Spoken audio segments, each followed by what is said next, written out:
AMTs, I think I'm opposed to on principle, just because I don't like adding complexity to our tax system. I think that it's the weakest component of it. We think it would. Complexity, my sense is that complexity has been weaponized by the very wealthy who figure out a way. There's 5 Fortune 100 companies that pay 0 taxes because of loopholes that, through Citizens United, that these PACs manage to stuff into the tax code, whether it's writing off or fully expensing your private jet, or 1202 tax-free status for entrepreneurs.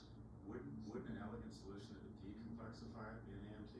I guess I would just not need the A part. I would prefer if the tax code itself was elegant as opposed to the minimum as an alternative. But that's I think you and I are at 6 of one for half dozen of another. I would just like the tax code to be good the first time, but achieve the same thing. So your second question, yes, Jamie Dimon said recessions are things that happen every 7 years. I actually just wrote a newsletter about this where I talk about how this is almost a problem with the way that economists gatekeep formal language, that we tend to put a weight on something when it becomes officially inflation or officially a recession. But that if you look at the labor market right now, I mean, it is a recession for the people who are unemployed, but economists have decided that there's not enough of them for it to be a recession. So I'm with you. We have not gone from sliding from expansion to decline kind of slowly, hard to see in real time. We haven't done that since the end of 2007. I mean, we're out of practice to see it, but I think that my problem with recessions is not that they're maybe not as big of a deal or they don't have harm, because there is some momentum that goes behind saying that the economy is in recession and it has its own negative consequences. I think I'm more concerned that the level of tolerance we're willing to have for suffering in the labor market has gotten rather high.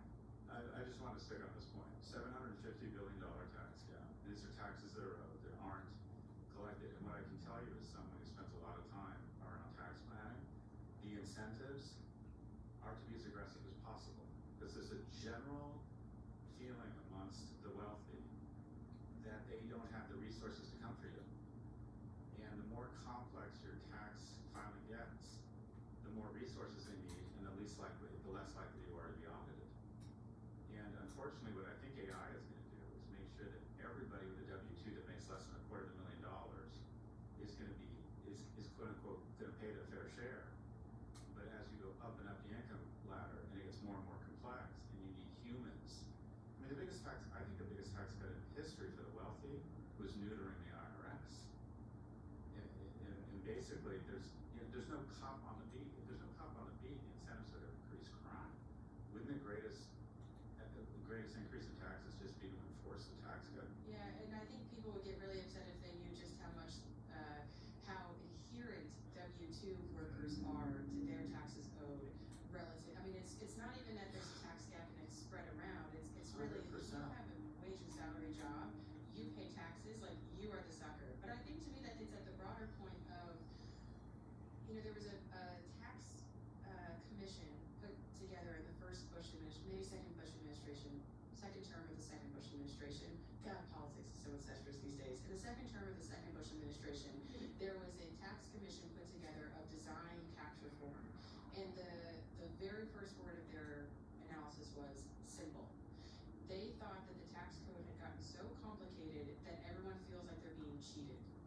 And that whatever way we move forward, it has to feel like people can understand the tax code so they don't feel like they're being cheated from it top to bottom. So I like, the idea of an alternative minimum functions the way that I would like the tax code to for everyone in it. If you look at every line item in the consumer price index going back to 2000, the fastest growing price, bar none, is tax preparation services. That's a system-wide problem, not just a problem for people at the top. So we can, I guess, short term, we have a deficit, we have a debt, we need to do something better. There's a lot of low-hanging fruit for restoring basic things in our tax system. But in the long term, we can avoid or at least delay being in this situation again if we make the tax code fair for everybody. And what I worry about is if we need to raise more money, which we absolutely do, then I don't want, there's a way to make people not feel sore about it. And the complexity leads the hangover of soreness. Of like, well, I still have to pay more because they're going to do this, this, and this. And so some type of simplification. Right now, the answer to soreness is that we create a new deduction or a new credit or a new little bonus or reward for whatever person You don't have to pay for renting the income for renting out your home if it's just under 2 weeks, which is what the people from Augusta got for the masters. So they don't have to pay income on the money they get when they rent out their houses for that, right? Like we create these tangible rewards for people who have a lot of these. Oh, you never heard the Augusta break? I have not. Could we have a wider tax break? I mean, literally, so let me get this, if you're a member of Augusta, and you rent your house out, you don't have to declare that income. If you rent out your house and earn money from renting out the house, here it is, the Augusta rule, formerly section 288-G of the Internal Revenue Code, is that you can rent out your personal residence for up to 14 days per year without having to report that income or pay federal income taxes on it. It is a function of the lobbying efforts of the citizens of Augusta, Georgia, who have rent out their house during the masters. So like, when I say complexity and unfairness, I mean that. Get rid of that. Get rid of that. And so it's, I like to think of the reform our economy needs as having like a day one and a year one solution. Like day one, there's a ton of things we can do for the tax code. Year one, we need to design comprehensive tax reform to make the tax system more fair. And the day one reforms you can do and have them implemented within 6 months. The year one reforms, that's going to take multiple years. In almost any aspect of social policy you can think about, investments in children, investments in the labor market, regulation of the labor market, the tax system, there's day one things and there's year one things. And so day one, let's raise more money. Year one, let's get rid of this Augusta and its ilk from the tax code. I just wonder if rather than fight to get people of Augusta who have, the congressmen and senators that represent them in the thousands of loopholes, it might just be more elegant and more effective just to say, yeah, do all your loopholes, but if you're not paying at least 30 or 40%, absolutely disappearing. I know, I think we need to go easy on the people of Augusta, they've had it tough. I think we need to be more lenient to them. Yeah. You think? You should do policy there. Wait, was this a master's joke? I don't follow golf. I know someone just won. That's hard to argue with. Someone did win. Roy McIlroy just run, but this is more of a joke about white people who play golf. I don't think they need that much more help right now. We're serious into identity politics here. We're falling victim to the same thing, and I think Catherine just burning some talking points. Ed, last question. We're actually out of time. I'd love to continue this for a long time. We always love having you, Catherine, but I'm going to read her out. We love having Catherine on. Economist with a heart. We love this. Aw. Oh my god, I'm gonna put that on a t-shirt. There you go. It's your bumper sticker when you do run for president after your books are bestseller. It's going to happen. I know it's going to happen. Catherine Edwards is a PhD economist and economic policy consultant. Her research focuses on the intersection of labor markets and public policy, including unemployment insurance, recessions and recoveries, women's labor supply, poverty alleviation, retirement security, and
is, the European benchmark's up 30%, price of gasoline in America is up 36%, Brent oil futures are up 31%. But let's be honest, who does this hurt? It hurts oil companies. And the reality is 10% of American, top decile of American citizens are responsible for 50% of consumer spending. They own 90% of the stocks. Do they care that gas is at $6? I mean, it's an interesting media headline. But the reality is the stock market is now a proxy for companies that are mostly invested in technology and some oil companies. You could argue some consumer companies get hurt because consumers will spend less. But wealthy Right, people which is just aren't okay. affected. One of the things I introduced Jose Andres this week at the summer forum call, and he was talking about fertilizer prices and how people across the world eat hand to mouth, and he was noting that he said, you and I, it'll be irritating to pay $4, $5, $6 at the gas station, and it will hurt us, but not in the way it hurts people around the world, and also fertilizer prices for farmers in the Midwest, and added to the tariffs with Canada. The United States primarily imports fertilizer from Canada and I think Russia. Anyway, we have an issue with everybody else, and so the stock market doesn't reflect people's lived experiences, right? So that's exactly right. One of the things that House Democrats are doing, and you told them to act, and I don't know if you think this is a thing to do, but they just filed 6 articles of impeachment against Defense Secretary Pete Hegseth. I think they're getting ready as Rahm Emanuel has started to make some moves, high crimes and misdemeanors related to Iran. And by the way, Hegseth, I must know, he read a fake Bible quote from Pulp Fiction during prayer service at the Pentagon on Wednesday. It's beyond political, it's now economic for most people. It doesn't get missed in all this, but it has a real impact, including this beef with the Pope. Let's listen to a clip now. J.D. Vance has entered the conversation. But I think that it's important, in the same way that it's important for the Vice President of the United States to be careful when I talk about matters of public policy. I think it's very, very important for the Pope to be careful when he talks about matters of theology. This is a really big thing in Catholicism. I'm sorry, the Pope should talk about matters of He has to be theology. careful. Isn't that exactly who He should be discussing careful, it? even though he's a very well-regarded theologian. But J.D. Vance has some words for him. I think he's torpedoing his 2020 chances by picking a fight. I just don't understand. He is trading off. He's decided still that he needs to have to be such an acolyte. This is a politically stupid It move really is. because evangelicals are actually swing voters. They were sort of a toss-up with Biden, and then they went hard for Trump. If he doesn't get beyond evangelicals, he's not going to be the nominee. And he's clearly decided that it makes more sense. I mean, I don't get this at all, because if he were to come out and say those comments, while I respect what Trump said, I feel like the Pope's comments real time, I still have an issue and I will not be critical. Or if he came out slightly against Trump might be curious at him. Trump's not going to dump his VP at this point. And J.D. Vance needs evangelicals. I mean, this was just a really stupid thing.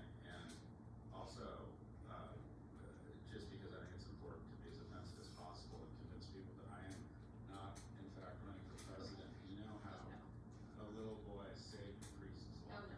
we're not doing. Okay, never mind. I'm sorry. I respect you. I got a picture. Yeah, okay. He found a lump on his scrotum. He found a lump on his scrotum. Cop pulls over 2 priests and says, "We're looking for 2 child molesters." And the priests look at each other and look at the cop and say, "We'll do it." Oh my God. Okay. I'm not insulting the Catholic Church right now because Trump is doing so. I know it's a joke about Pete Hegseth quoting from Pulp Fiction. He probably did an AI search and thought it was that, right? That's my guess. That's probably actually one of his dumb minions added it in. It's a fake Bible, but these people are so performatively religious is my issue. Like they don't even read the Bible. They just quote from Pulp Fiction because they don't know the difference. And if you were actually someone who's really religious, you do know the difference. And with the vice president, it just literally. Let me just take one more point. The Pope is an American citizen. He should be able to say what he wants. By the way, he remains an American. I assume he remains an American citizen, despite being a Pope.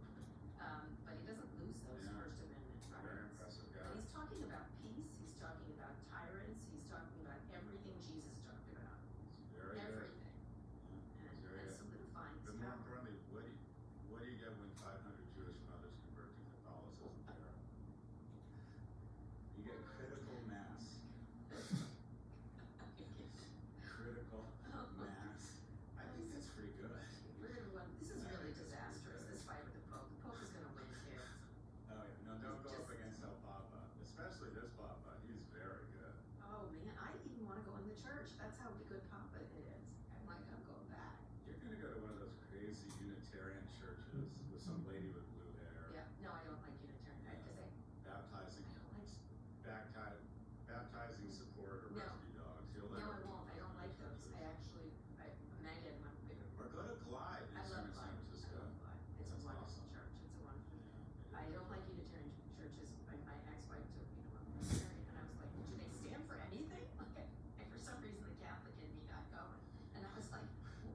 impeachment nostalgia tour, the Democrats don't need it.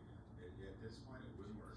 I'm all for impeaching the president at this point and the Secretary of Defense. You don't do it until you know the votes are long. You announce it and then start the vote the next day. Otherwise, it's just performative and pisses off the other side. This is what you do. You announce legitimate legal action and coordination with the state AG to go after certain individuals who have committed actual crimes, and there's a lot of them in this administration. This is performative, it's political, and we're gonna again go stupid. Okay, all right, back to, all right, the internet still suck according to you. Sorry. But what do you think about the Powell situation? 'Cause this seems like another self-own, Tillis is not, trust me, Tillis is not backing down. Like, just FYI. Anyway, I'm gonna move on because the chaos follows Trump wherever he goes. He's back to his Jerome Powell fight. He's like an old man who forgot he was fighting someone and then remembered.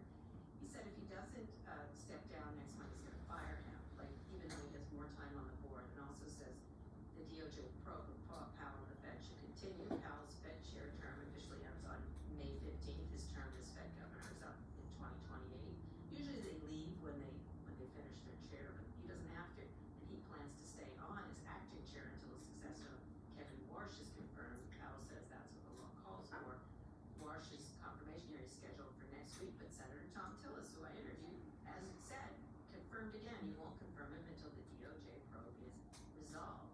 All this from the prosecution U.S. Attorney Jeanine Pirro's office showed up at the Fed this week trying to get a tour of the building's renovations, got turned away. She's trying hard to become Attorney General, FYI. He can't, if he fires Trump, Powell, he's in big trouble. He's gonna taco this one, right? It's three people in a room with Claude and ChatGPT, and every time the temperature in association with Epstein gets above the link between Trump and Epstein and its presence in the media gets above a certain temperature, they say throw something out and distract everybody. And this is just another one because I don't even think he legally has the right to remove Powell from the Board of Governors.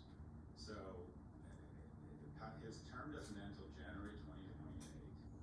So this is just, again, I believe he knows and his people have said, I mean, there's two things going on. Either Grandpa just says shit as he's thinking it, maybe that's true, or if you give him more credit than that, it's another attempt to distract from Epstein. I don't want to say feel bad for Kevin Warsh, but his entire hearing is going to be about Jerome Powell, not about Kevin Warsh. And what I've said before is that as long as Powell is on the Board of Governors, he's the de facto chair because anything he says, 11 of the 12 governors are going to nod. Which is why their Trump heads. wants him gone. The Which is why chair. Trump wants him removed. That's exactly right, but he does not have the power to do this. And you are going to have several Republican senators find their testicles and come out in favor of Chairman Powell remaining on the Board of Governors. But I think Trump knows that, and just today said, I need something to keep Epstein out of the news. I'll go after Powell. Or fiction, yeah. Yeah, my favorite is they're going to start talking about Epstein to distract from Iran. They're not gonna fire Powell. They're not, they're just not. Okay, Scott, let's go on a quick break, and when we come back, Amazon makes a big acquisition. Support for this show comes from Quince. If you're participating in a time-honored tradition of cleaning out your closet this spring, you might want to consider replacing some of those old clothes with high-quality pieces from Quince. Quince makes stylish, everyday clothing using premium materials like 100% European linen, organic cotton, and super soft denim, with styles starting around $50. Their spring pieces are lightweight, breathable, and effortless, the kind you can throw on an insulating look put together. And they work directly with top factories, cutting out the cost of the middleman. So you're not paying for a brand markup, just quality clothing. I had just gotten a bunch of new Quince pieces. I usually get soft pants and comfortable things, but I just got a cardigan, I got a pair of jeans, and they're incredible. They're incredibly soft and look great, and actually look more expensive than they cost me. They also have a lot of seasonal colors and prints for spring that'll make getting dressed a breeze. Refresh your wardrobe with Quince. Right now, go to quince.com/pivot for free shipping and 365-day returns. Now available in Canada too. Go to quince.com/pivot for free shipping and 365-day returns. Quince.com/pivot. Support for this show comes from Mint Mobile. We all like to have money. It's what pays for the bills, lets us do fun things, and feeds our families. Unfortunately, big wireless companies also like to have our money. So much so that they come with all kinds of bogus fees and free perks that actually cost more in the long term. But Mint Mobile says they're a different kind of wireless provider. Mint Mobile offers a premium wireless phone plan for just $15 a month, and all of their plans come with high-speed 5G data and unlimited talk and text. You don't need to bother getting a new phone or number or enter into some long-term contract. Just activate online in minutes and start saving immediately. That means no more expensive monthly phone bill riddled with unexpected fees. Get 3 months of premium wireless service from Mint Mobile for just $15 a month. If you like money, Mint Mobile is for you. Shop plans at mintmobile.com/pivot. That's mintmobile.com/pivot. Upfront payment of $45 for 3 months, 5 gigabyte plan required, equivalent to $15 a month. New customer offer for first 3 months only, then full price plan options available. Taxes and fees extra. See Mint Mobile for details. Amazon is acquiring a satellite operator, Globalstar, in a deal worth around $11.5 billion as it tries to catch up to SpaceX Starlink. Under the agreement, Amazon gets Globalstar's existing satellites and infrastructure, which will operate alongside Amazon's own network, now called LEO, as after the Pope, I guess. Amazon says the deal will enable it to build direct-to-device satellite system with a rollout expected in 2028. FCC Chairman Brendan Carr says his agency is very open-minded to the deal, and the FCC is taking all given-the-price approach to expanding the U.S. space economy. Kind of has to talk about this because obviously Amazon isn't going away, and they're trying to solidify now for themselves to be at least the number 2 player here. My big stock pick for 25 was top of that. I got that one right. My big stock pick for 26 is Amazon. This is what I think Amazon is going to do. They are going to build a viable competitor to Starlink using Kuiper as a platform. This is another It's called LEO. step in that. Project Leo. They bought 24 satellites here. And it's never been profitable, but Amazon closed up 3%, and this is what I think Amazon's strategy is. Amazon's gonna launch a phone, and then they're gonna offer Amazon Prime Plus, which will offer you a phone and lightning fast connectivity into your home. They're going after AT&T, Verizon, and Comcast, and basically gonna offer you connectivity with Amazon Prime. And they need the satellites to do this. So why would they buy a non-profitable satellite company? Again, see about 24 satellites. They get spectrum, they get radio waves, the wireless signals, including Wi-Fi travel on.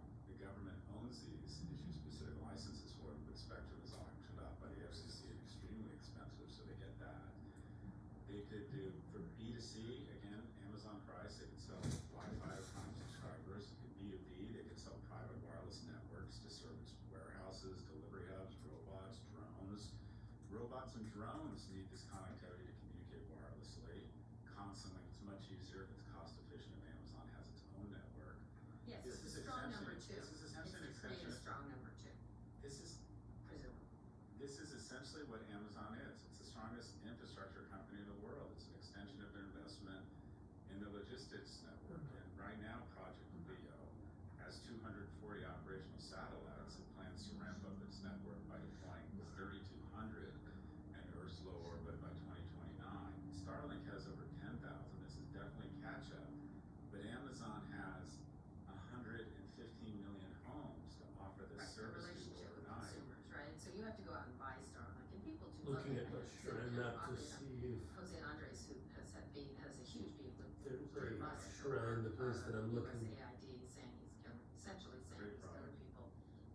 He said Starlink is is. critical to our world central kitchen operations, and I think he would like an alternative, but he definitely said it's really a shame. I wish that Elon was around and not this other one, which is, hugely damaging to their efforts across the world, feeding people.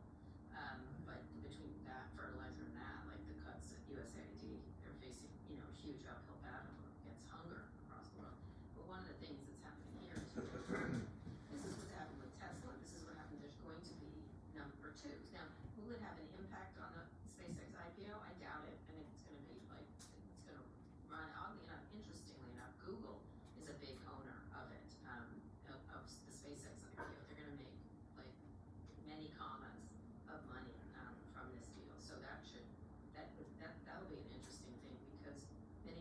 Yahoo owned a big piece of Google, I don't know if you remember in the beginning, and that's what saved them for a while, like having that investment in Google that they made. And now in this case, Google's gonna make a lot of money from SpaceX, but I don't think the SpaceX IPO will be damaged in any way, correct?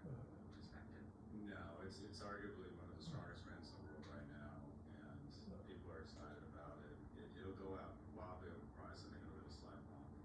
It'll be the biggest IPO of 26. The best IPO of 26 will be Anthropic, which will get out ahead of OpenAI because it has more momentum.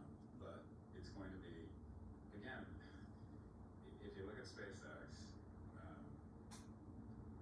like I think 18 billion in revenue, 6 billion in profit. So when it's going out at 100 times revenue, it's going. Not ready to look up how to get into the shrine yet. I'm gonna go back to the bird and hear the song again.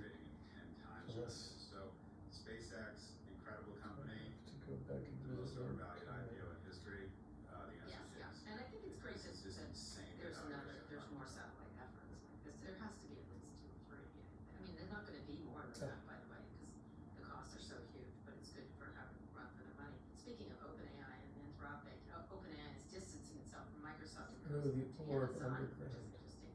In a memo sent to staff, OpenAI's revenue chief, Denise Dresser, said that Microsoft partnership has limited the company's ability to meet enterprises where they are. No shit.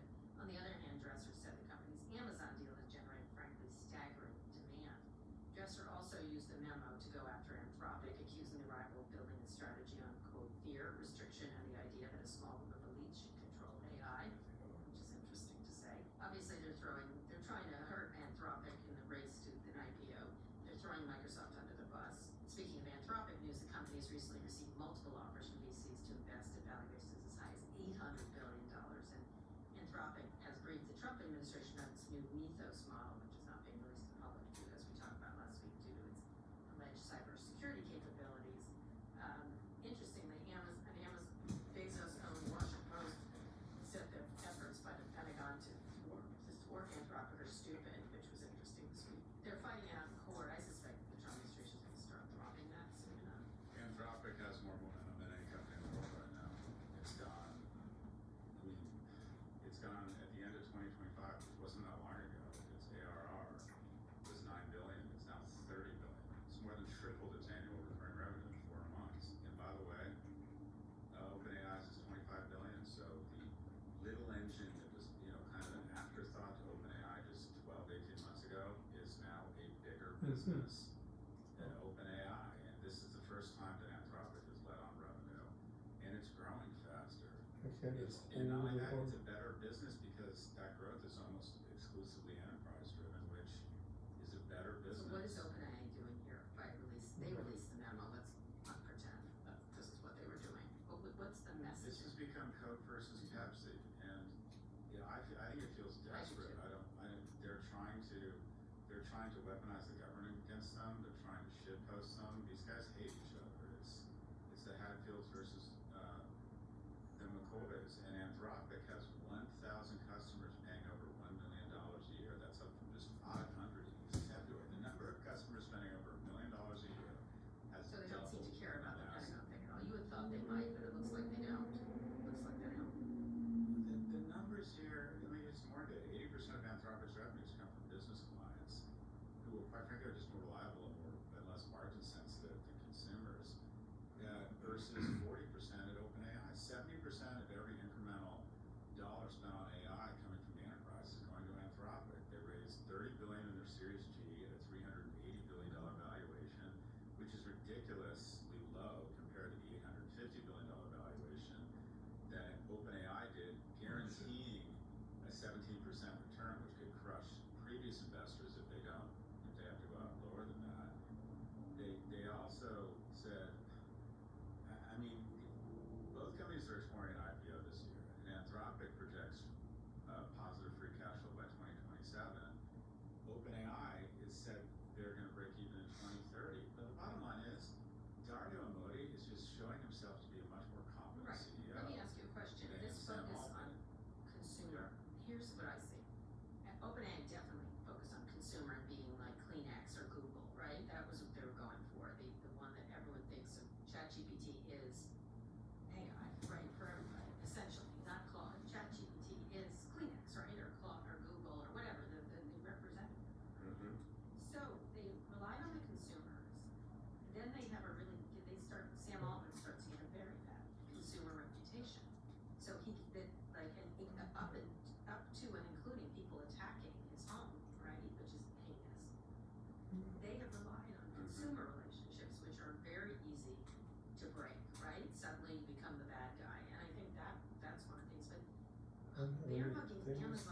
pushing like Microsoft? What is that? If you're in the room, what do you think the strategy is? The honest truth is, I don't know. My guess is there's some ego involved here and some dynamics behind the scenes that I just don't understand. But let me be clear, it's not easy to build a consumer brand. It can be very powerful. I'm not suggesting, I'm biased because all my businesses have always been B2B. And the one business I did, B2C, red envelope, was just so much fucking harder that I found than building a B2B business. But I think the dynamic here is the following. The reason why Anthropic is going to be worth more and get to the IPO starting line faster than OpenAI as an enterprise dominant business as opposed to a consumer business with OpenAI is not necessarily that one is much better than the other, but here's the difference in terms of competitive dynamics. You can get, as a consumer, a really outstanding LLM and AI for free. If you're a company, if you're Clorox looking for a $3 million enterprise-wide LLM AI offering, there's no free alternative. So, in sum, the substitutes on a consumer level are just much greater than the substitutes at an enterprise level, which says to me, whoever dominates enterprise has just a much better business. Also, with just a duopoly, if one is perceived as better, which right now Anthropic is perceived as better in the enterprise, enterprises are much less consumer sensitive because if they're going to implement technical debt, they don't care if it's 30%. But was it a mistake? Is it a mistake to then say we didn't get the enterprise fast enough due to Microsoft, which may in fact be the case, and now we're going to hug Amazon? That makes no fucking sense. Why do it? You're going to Why piss are off. they doing it? You're going to piss off one of the most important, measured, thoughtful people in tech, such Who as backed you? That just makes no Backed sense. you That's not. when you were in trouble. Yeah, and it shows you're not getting along with it. You have these fights behind the scenes. You don't say that publicly. You don't get into a war with Microsoft. But one of the things they have to do is they have a problem with their image. Because they're the face of AI, they're the face of AI, right? Well, Dario looks like a hero from a marketing point of view, at the very least.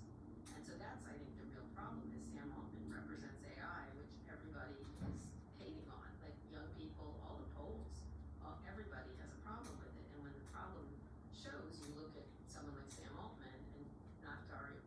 Dario's not getting the kind of hatred that Altman is getting now, which I think is a problem. But why hug Amazon too? Because Amazon is executing against infrastructure like no one's business. If you want to, arguably, Amazon from an enterprise level is the most discerning consumer.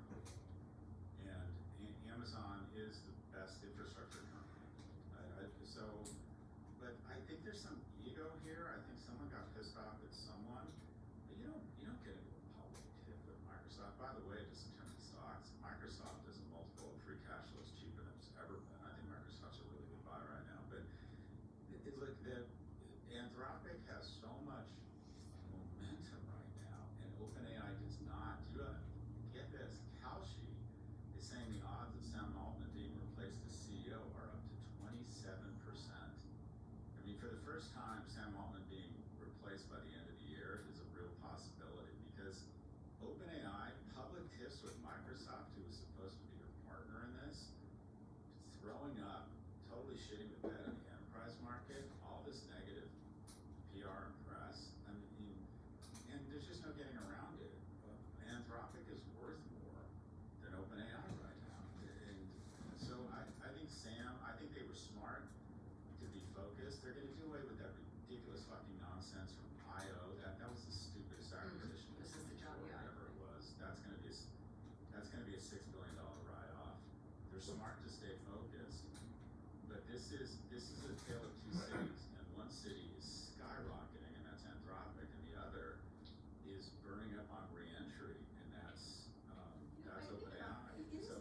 But the posturing is important, right? So Altman is fighting with Musk on that case, which is going to be bullets go to trial. It looks like this case, so that's going to bring unnecessary.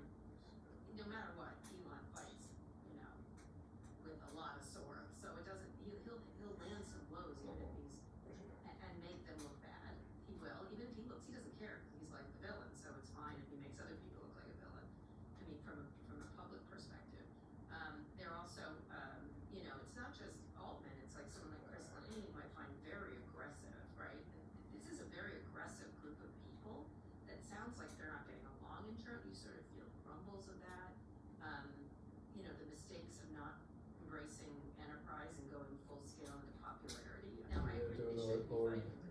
I'm looking at. They made a mistake, and now they're blaming their partner for that, right?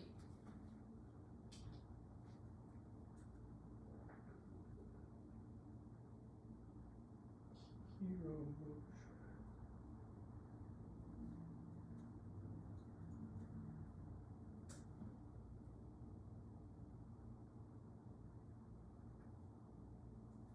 To get to the Hero Mo Shrine or inside the box, we're gonna have to sneak into the Yiga clan hideout and get past these guards.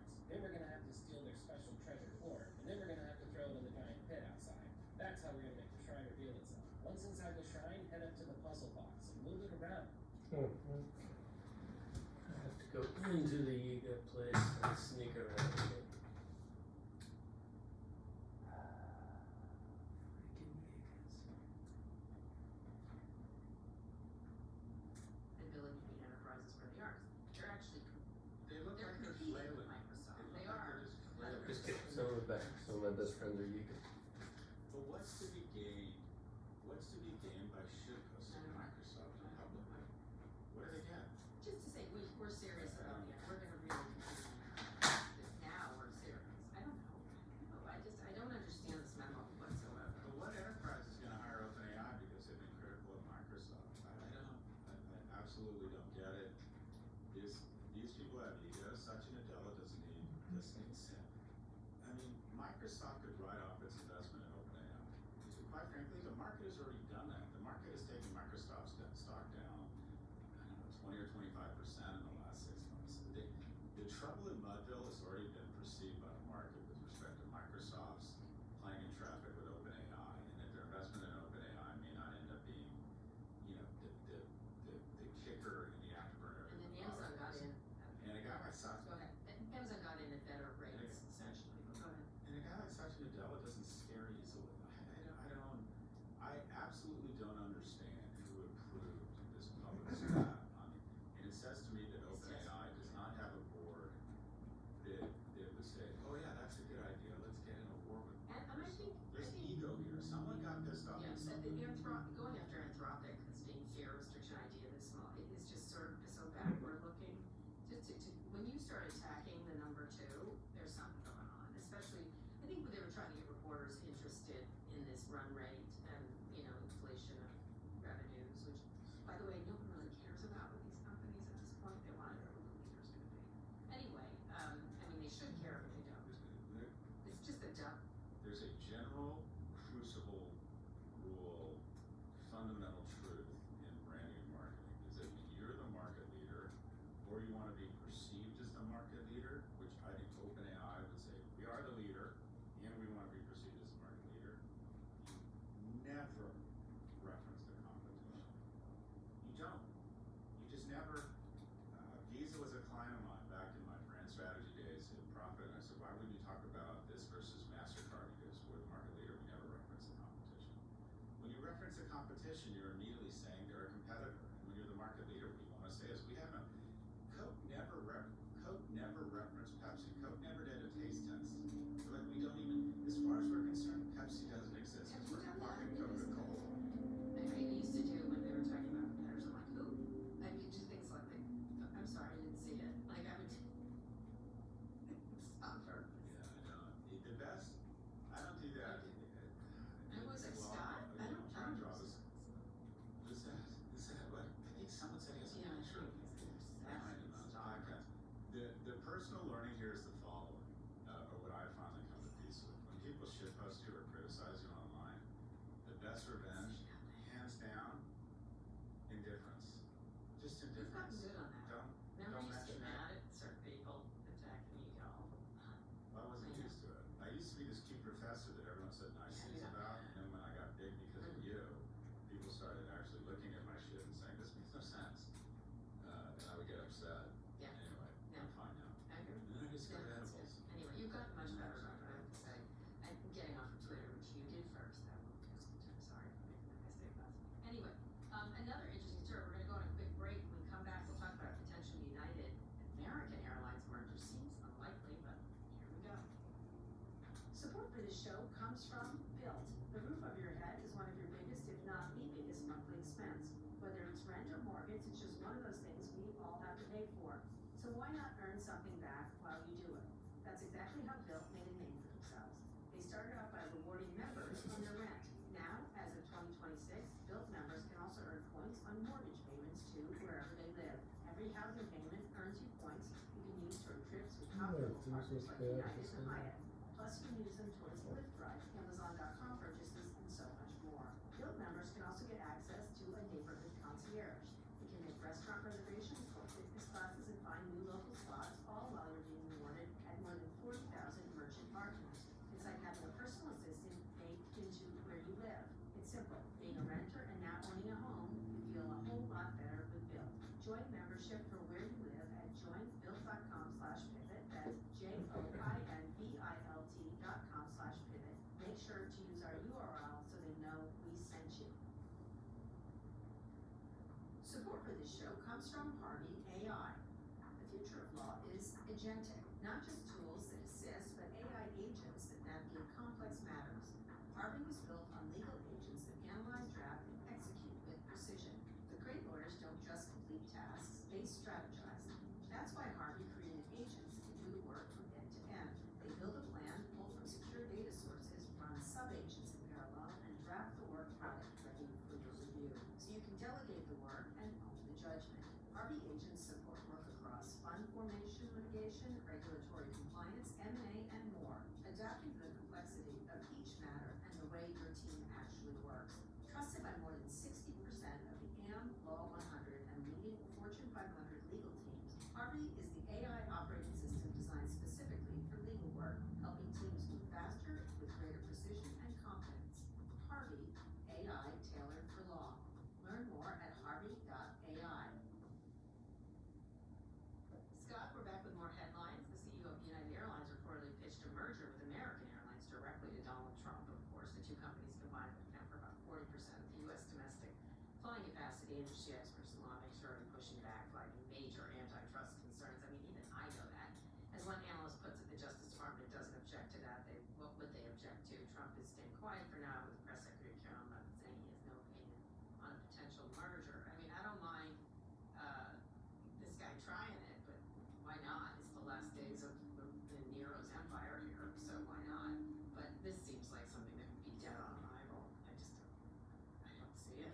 Yeah, but you summarized it perfectly, and that is the last days of Nero, and that is you're gonna see in the next 2 years, you're gonna see so many mergers proposed because everyone's gonna go, there's no fucking way an FTC or a DOJ that is not in a deep coma would allow this.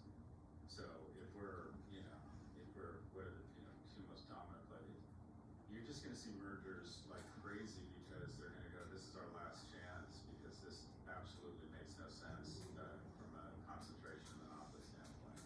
This should not be allowed to happen.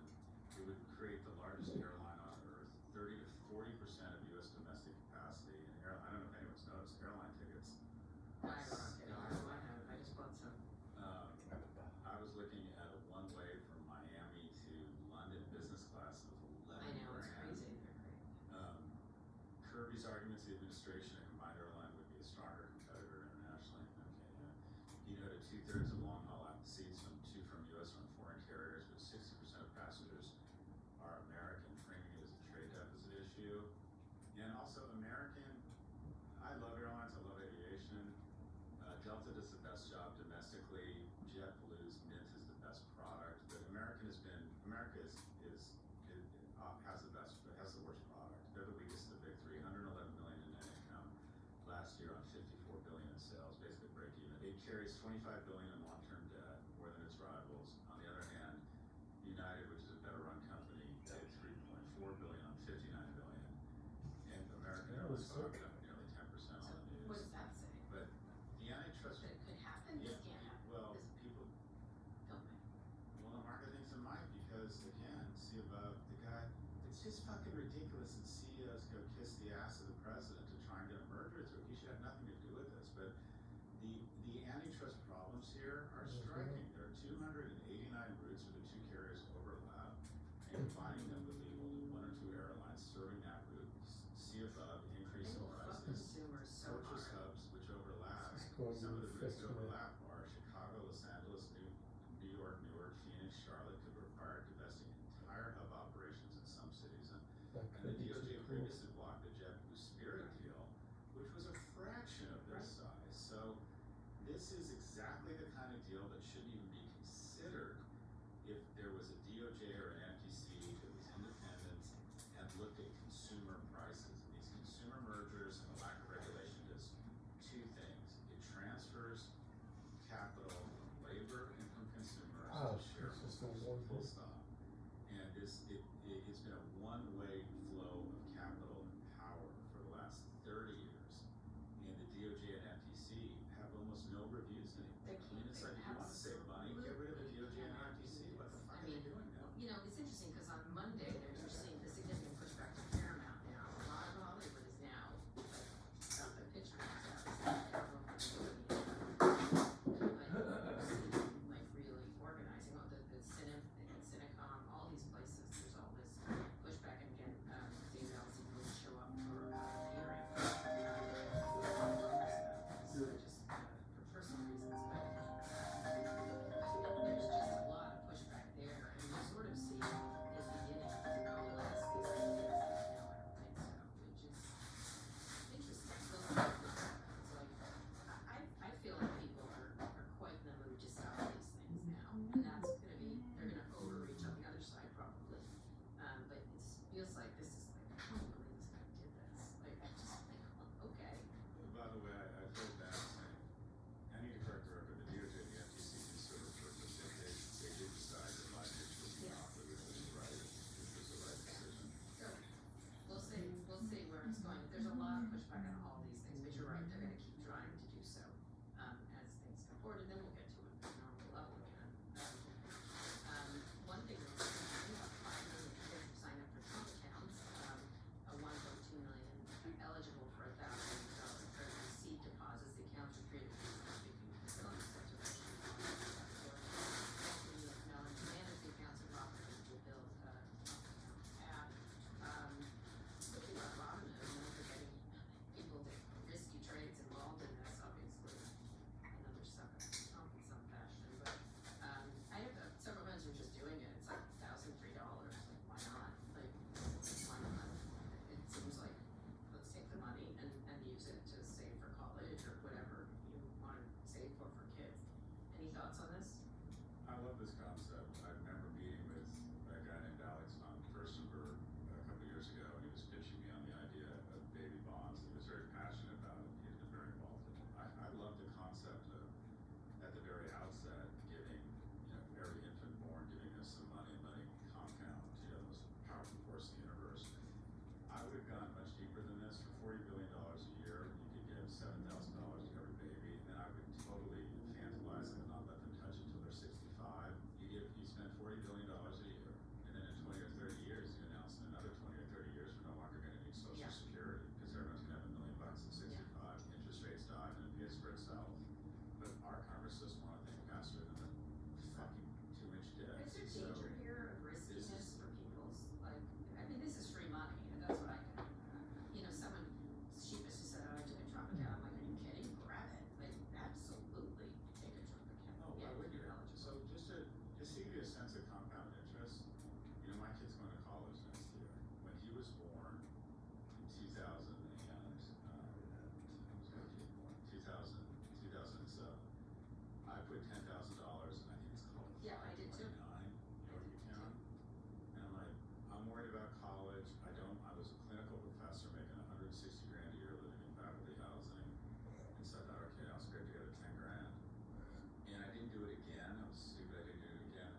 this is the way to do it. And So they're not is- entitlements, they're A lot of people make investments, that so they're argument. not entitlements, they become investments.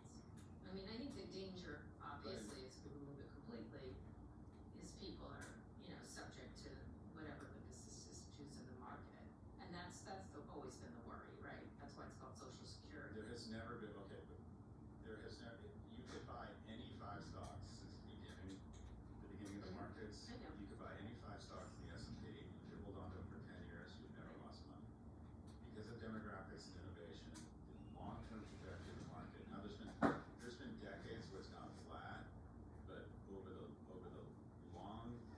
the long term, there's nothing like the up and to the right of the markets. I agree, I put that I money think away this is for a my great kids, idea. and I never paid a dime for college, because we had it saved.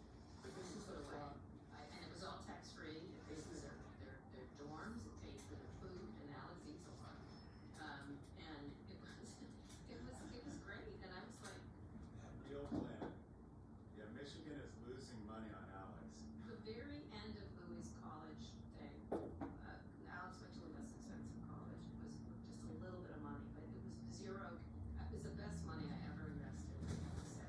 Speaking of which, Alex, we should turn 21, congratulations, Alex, you're on your own. All right, Yeah. Alex. Thank you. Of course, he was studying last night, I was like, Alex, go back and train. Like, My guess is he's already No, done I that. know. This is the bottom line, or this is a theory you want to tap into. The most profitable businesses in the world tap into one thing, and that is a flaw in our instincts. We're desperate for affirmation, we're desperate for free gaming, we're desperate for opportunities to procreate. So we buy Ferraris, we go on Instagram, and we gamble. The highest margin products in the world tap into a flaw in our instincts. You want to reverse that and tap into the following flaw, and that is humans are really bad with respect to the time-space continuum. What do I mean by that? Because for the majority of our time on this planet, we haven't lived past 35, and now we live to 80. People have no sense of how fast time is going to go. And they say, well, the markets are up 9 to 10% a year. That's nothing. I'm not going to invest in the markets. I can make more money as a baller opening a restaurant or opening my company goes public. You are going to graduate from college. You're going to blink. You're going to have a couple kids. You're going to have some joy. You're going to have some grief. And you're going to wake up and you're going to be 5 and 6 years old. It happens so it's great to fast. save So money. this is what you want to do.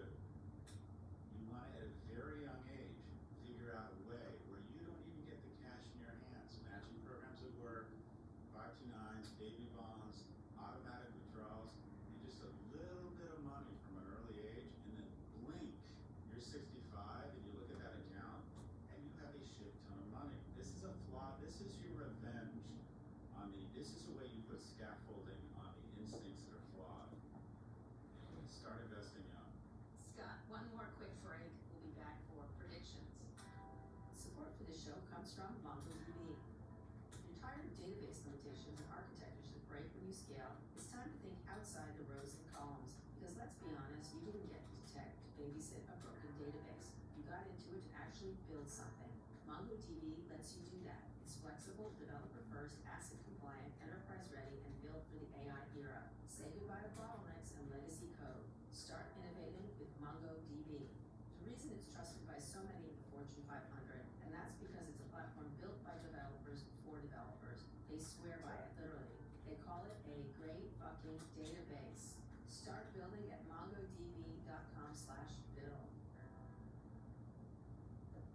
Okay, Scott, let's hear predictions. Is it about Allbirds? Now that it's an AI business, I'm just. No, I had 2 in one of Okay, go. words. Okay, so I'll go to that one because you prompted me. My prediction was going to be Anthropic ideas before OpenAI, but that's boring and I've already talked about Anthropic. So I'll go to the one you suggested. The Allbirds pivot to AI will inspire a bunch of copycats. You're going to see Chegg, GameStop, Rent the Runway, all decide they're AI companies. This is what's happened. Allbirds is the one-seller sneaker brand. They just sold its IP for $39 million 2 weeks ago, down from a $4 billion peak valuation. Uncomfortable Is sneaker rebranding business. as Go ahead. is rebranding as Newbird AI and pivoting to leasing AI chips, GPUs. The company is buying $50 million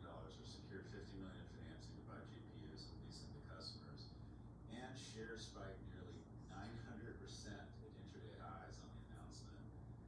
So what is this going to do? Just like, remember when Bitcoin treasury companies went crazy and all these different companies decided they would have Bitcoin treasury companies? So we've seen this movie before and it doesn't end well. Long Island Iced Tea Corp rebranded as Long Blockchain in 2017 to ride the crypto wave, and its shares were eventually delisted and the SEC brought insider trading charges. Newbird, if you will, what I call Newbird, will soon be no bird. So the prediction is the following. Allbird and this ridiculous fucking jazz hands pivot to AI that resulted in a massive one-day spike, ton of copycats, and it doesn't end well. What is it in? Out of that? These companies have short-term pops, the insiders who get the shares before they announce it, dump the bag, and then the people who think this is anything resembling a company with enterprise value end up losing a shit ton of money. Similar to all the blockchain, all the Bitcoin treasury companies, it's like, remember in the early 2000s when, I remember being in a board meeting, Williams Sonoma, where we seriously contemplated changing the name of the company to WilliamsSonoma.com because we thought that would add shareholder value. And Howard Lester was one of like the clearest blue flame thinkers in retail. It's like, that's just fucking stupid. We're not doing that. Anyways, when you're just trying to create the illusion you're in a hot area with absolutely no domain expertise, IP, or advantage, sure, call it AI, a palm. If you're in Allbirds right now, just take it from me, sell. But you're going to see a dozen of these things announced in the So next stupid. 90 People days. did mock it, which is good. All right. I have no predictions today. I predict that Scott Yellen will be a star of my show this weekend. Everybody watch it because Scott is very funny and actually has a lot of serious and significant things to say about healthcare and longevity. And he's really good. I don't remember that part. I remember falling asleep. I don't remember saying You anything did, and substantive. you sound great. You sound really good. You actually say a lot of stuff. Anyway, he looks great, and you get to see him sleep. Anyway, we want to hear from you. Send us your questions about business tech or whatever's on your mind. Go to nymag.com/pivot. Send a question for the show. Call 855-51-PIVOT. Elsewhere in the Karen Scott universe this week on Prop G Markets, Scott spoke with Catherine Ann Edwards, PhD economist and Bloomberg News columnist, and why AI is only one factor behind the challenges young workers are facing. Let's listen to a clip. It's not as if the only thing standing between young workers and a job is what private employers are doing or say they're doing or will do with AI. We have a weak economy and a weak labor market with terrible social supports and almost no investment in people that don't have a job. There are solutions that don't have to come from just knowing more about AI, but have to come from holding our policymakers accountable for economic mismanagement. AI is today's story, but there will be another one. Weakness is weakness in the labor market. We don't have great infrastructure for helping people who don't have a job. That's 100% right. It's so true. Anyway, she's super smart. Yeah. Anyway, that's the show. Thanks for listening to Pivot. Be sure to like and subscribe to our YouTube channel. We'll have lots to talk about next week. There's so many topics happening, and we'll be back next week to do so.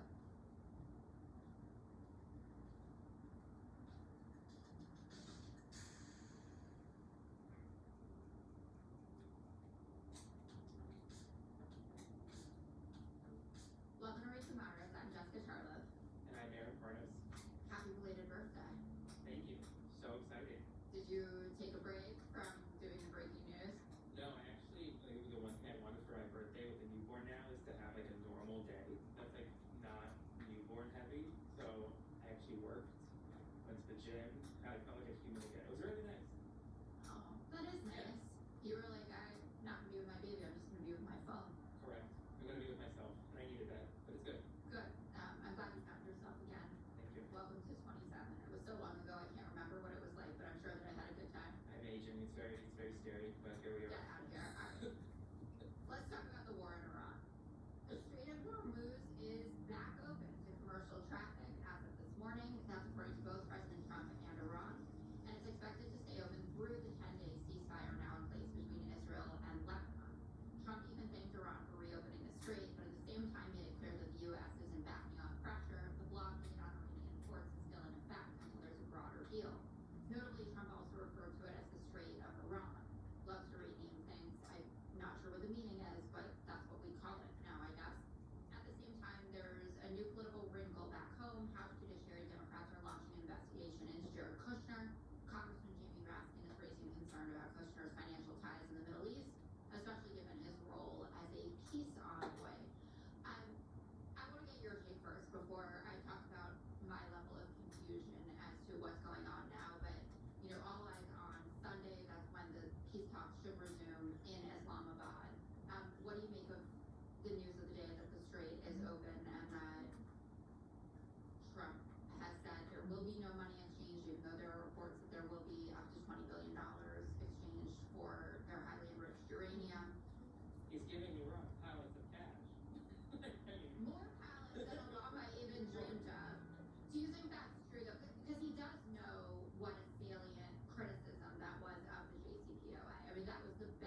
not going to agree to any deal unless you give him money.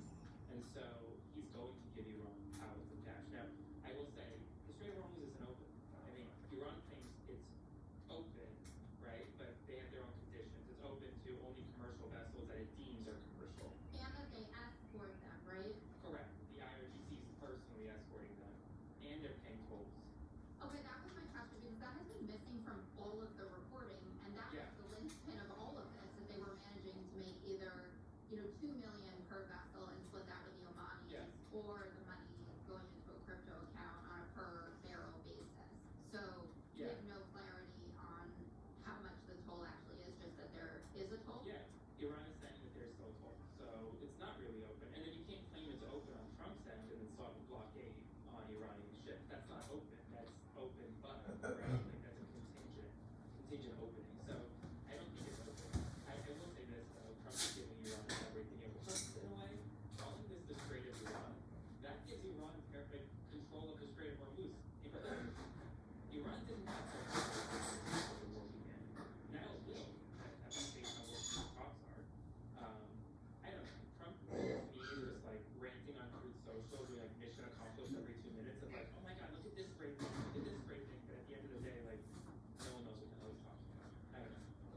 Okay, I want to go back to the JCPOA for a second, because there is a financial aspect to this, right? The easing of the sanctions, returning the cash, and there are sunset clauses on when they can start doing highly enriched uranium again. That sounds a lot like what the JCPOA was, and Right. if it had stayed in place, we would hopefully be renegotiating the next phase of it, basically around this time.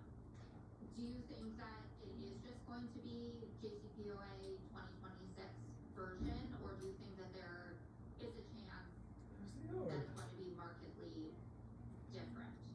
I don't think it'll be markedly different. I just don't think it'll be markedly better.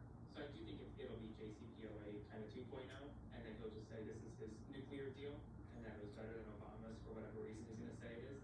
I do think though that like the United States has less leverage at this point than we did back 10 years ago, and also than we did back even 6 weeks ago. Because I think what the Iranians have learned, and I said this I think last week on our episode as well, is that Iran may not have a nuclear weapon in the conventional sense, but the Strait of Hormuz is a nuclear weapon.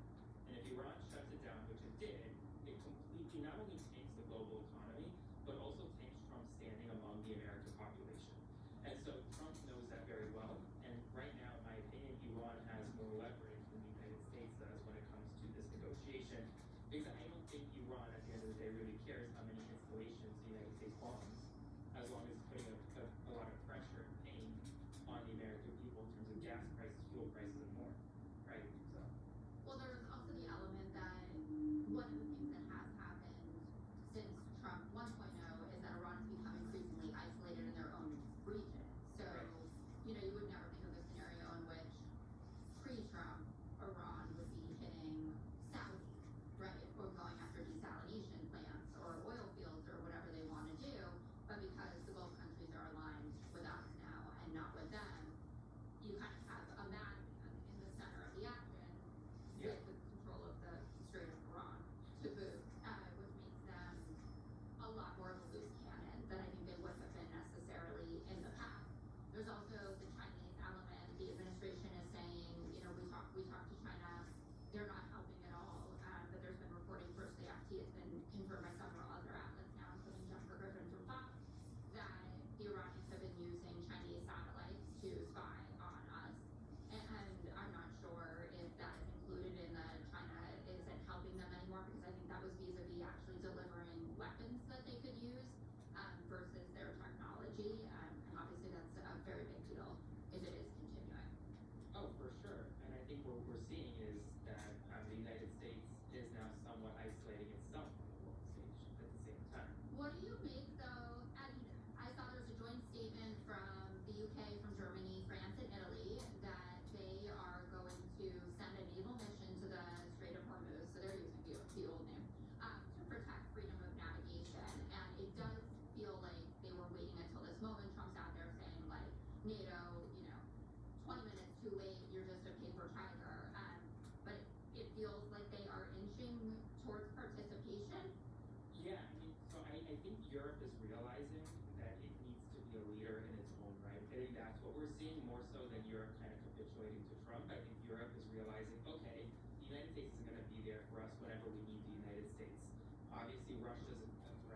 the Iranians have been a threat, the Chinese are what they are. So we need to be our own kind of leadership bloc, and I think that's what we're seeing. And I also think over the next many years, in the second Trump term, Europe is going to only have to step up more to defend itself and to protect its own interests as America pulls back. So I don't necessarily think this is because of Trump, more so I think this is because Europe needs the oil and Europe is trying to get it for themselves. I mean, that does make sense too, and it kind of kills two birds with one stone, right? Yeah. That you can say to Trump, like, we're helping out, but really it's about the fact that Europe's gonna run out of jet fuel in 6 weeks. Correct. I was talking to a friend that flies all the time and says that Lufthansa hasn't flown in 3 days. They're saying that it's a pilot strike. But apparently in history they've only ever gone 1 day without flying before. So obviously it's hitting them very hard. I wanted to, before we move topics, talk a little bit about morale within the troops. There's this photo of the very meager meals that troops are receiving that apparently have been photosnapped and sent home to family members. Do you get a sense of how folks within the armed forces are feeling about this war, and Yeah. what are the portents also for support for the administration? I've spoken to a lot of service members, specifically family members of service members who have been deployed, and they tell me the same thing as like that USA Today article. It's just morale is at an all-time low, right? Because a lot of these service members, these aircraft carrier groups, are being deployed for longer than they should be, and as a result, you have things like toilets being clogged, not enough toilets for shipment on an aircraft carrier. You have lack of provisions. Right now they can't. A lot of families are worried because they can't send anything to the Middle East. Typically, when you have a son or a daughter deployed, you can send them a care package. Right now, that's been suspended indefinitely because of the war. So even if they wanted to send their daughter, for example, tampons, which they're running out of on some of these ships, they can't do that. And it's a lot of people are frustrated, right? You have America spending over $1 billion a year in defense spending. More than $1 trillion. Next year, more than $1.5 trillion potentially if Congress goes along with Trump's plan. And our service members are eating brown meat, mystery meat, can't get tampons, can't get hygiene products. I mean, it's unacceptable. And it definitely is. I've seen some reports that there's going to be pushback, even from the GOP, on the $1.5 trillion spending bill for next year. But I imagine that there are ways around it that President Trump and his allies will get to. But it's really sad. It's great that you've become a point of contact for people to talk about these kinds of things. I mean, just to get on my lady high horse for a second, you always hear about women's sanitary products being the first things to go in this, or that even like women's shelters, domestic violence shelters, etc., don't have them. Right. The pink tax is real. I could do a whole other episode about that, but It's real, 100%. girl dad, gotta be thinking about those things. I will say in law school, the one thing I did in student government that I actually did was making sure that there were government products in every bathroom across the school for free. That was like my one thing that I did. So I've been dealing with this for a while. I love that.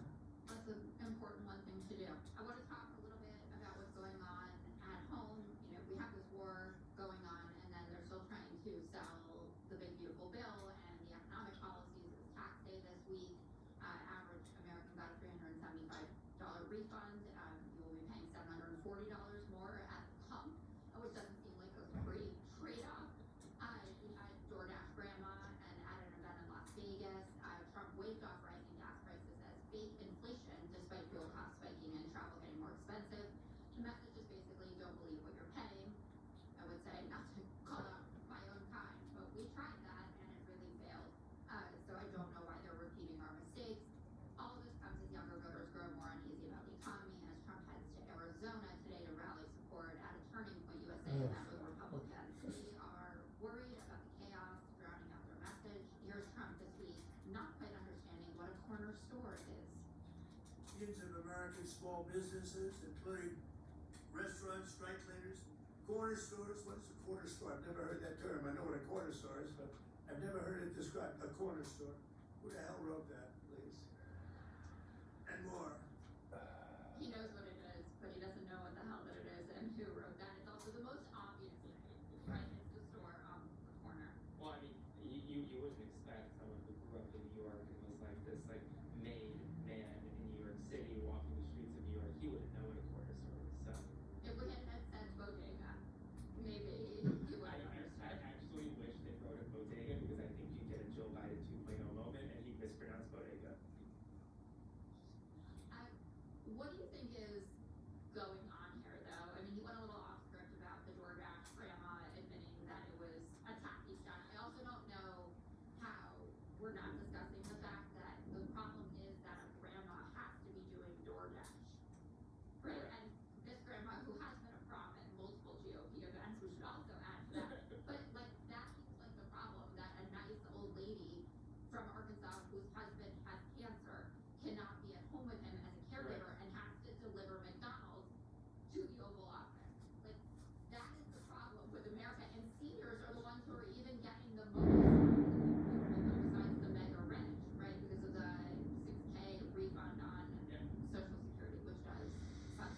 they're thinking about this, like when they see stuff like this, because stuff happens, like the McDonald's during the campaign, the garbage truck, etc. You know, that Trump is so funny, and it seems like they don't find it so funny anymore. Well, it's different when you're campaigning and saying you're going to do all these things, and then you're in office and have the power to do all these things, and you're not actually doing them. So I think that's the difference, right? Like he campaigns on affordability. America is more unaffordable today than it was when he was elected. And young people see that. We go to the gas pump, we're paying $700 more in gas, right? My alma mater, GW, $100,000 a year for tuition. Which I don't know what we're paying $100,000 for. And I'm not giving money back to my school because they don't even pay. They're charging people up the wazoo. Right? So America is unaffordable. It's less affordable today than it was a year ago. It's less affordable today than it was 2 years ago. And young people are fed up. And it's again a president, politician who sold them this bill of goods, and they're not actually getting anything good out of it. So I don't know what Trump expects. I mean, I don't think he cares personally because he's like, well, I'm leaving, I'm not running for re-election, so I don't know what she wants to. But I don't think he realizes, and I really hope that the Democrats will run their dress, what these investigations are going to be in the next 2 years when they take over the House and the Senate, because it's going to be a painful 2 years for him. I don't think he realizes that.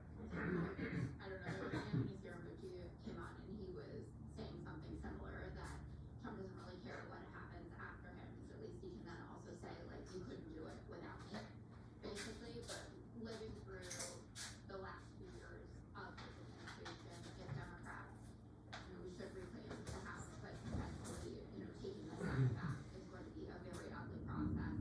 I want to talk Scott Bessent for a second. Another report that he beat up another member of the administration. I just love how many people he punches. It was Bill Pulte. There's also reporting that Pulte was the one behind the AI-generated image of him as Jesus that he then said was a doctor. Oh, really? Yeah, which I kind of love. Like all roads lead to Bill Pulte being awful. Okay, so Bessent maybe punches Bill Pulte, and then he also had to say this about affordability, which really blew my mind, and I was bummed I couldn't work it in on the 5. Why aren't we seeing this sentiment? Why aren't people feeling better? Well, when I was in the investment business, there are consumer surveys, but I used to look at what are people really doing. So at Treasury, we have loads of CEOs come through, whether they're in retail, credit card, the banks, and the consumer. Figure this out. While they may be Manila. sounding grim, is actually quite buoyant. So we are seeing spending has been very solid